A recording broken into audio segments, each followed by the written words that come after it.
ದೇವರ ಮಹಾಪರಿಶುದ್ಧ ನಾಮಕ್ಕೆ ಸ್ತೋತ್ರ ಉಂಟಾಗಲಿ. ಈ ಸಮಯದಲ್ಲಿ ಒಂದು ದೇವರ ವಾಕ್ಯವನ್ನು ನೋಡಿಕೊಳ್ಳೋಣ. ಯೆಶಾಯನ ಬರೆದ ಗ್ರಂಥ 63ನೇ ಅಧ್ಯಾಯ 8ನೇ ವಚನ ಹೀಗೆ ಹೇಳ್ತಾ ಇದೆ: ನಿಜವಾಗಿ ಇವರು ನನ್ನ ಜನರು, ನನ್ನ ಮಕ್ಕಳು, ಮೋಸ ಮಾಡಲಾರರು ಎಂದು ಆತನು ಅಂದುಕೊಂಡು ಅವರಿಗೆ ರಕ್ಷಕನಾದನು. ಅವರು ಶ್ರಮೆ ಪಡುತ್ತಿರುವಾಗಲೆಲ್ಲ ಆತನು ಶ್ರಮೆ ಪಟ್ಟನು. ಹಲ್ಲೆಲೂಯಾ.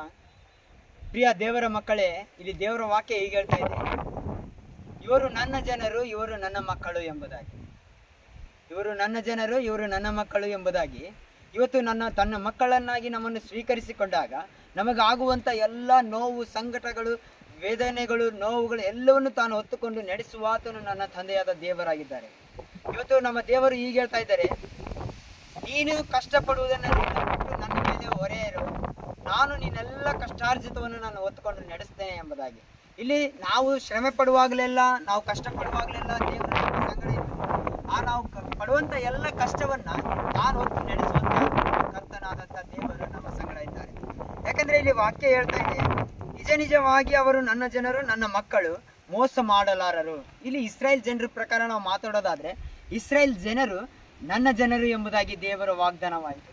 ಅಲ್ಲಿ ಇಸ್ರಾಯೇಲ್ ಜನರನ್ನು ಕರೆದುಕೊಂಡು ಬಂದು ಅವರಿಗೆ ಬೇಕಾದಂಥ ಎಲ್ಲ ಸಮೃದ್ಧಿಯನ್ನು ಕೊಟ್ಟರು. ಹಾಗಾಗಿ ನಾವು ಯಾವಾಗ ಕರ್ತನನ್ನು ಆರಾಧಿಸ್ತೇವೋ, ನಾವು ಕರ್ತನನ್ನು ಯಾವಾಗ ಸ್ತುತಿಸ್ತೇವೋ, ಆವಾಗ ನಾವು ದೇವರ ಮಕ್ಕಳಾಗಲಿಕ್ಕೆ ಸಾಧ್ಯವಾಗ್ತದೆ. ಆತನು ನಮ್ಮನ್ನು ಆರಿಸಿಕೊಂಡಾಗ ನಾವು ಆತನಿಗೆ ತಕ್ಕ ಹಾಗೆ ನಾವು ನಡೆದುಕೊಳ್ಬೇಕು.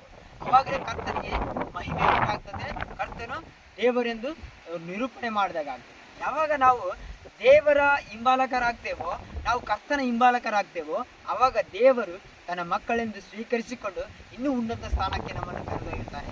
ದೇವರು ಈ ವಾಕ್ಯಗಳನ್ನು ಆಶೀರ್ವಾದ ಮಾಡಲಿ. ಆಮೇಲೆ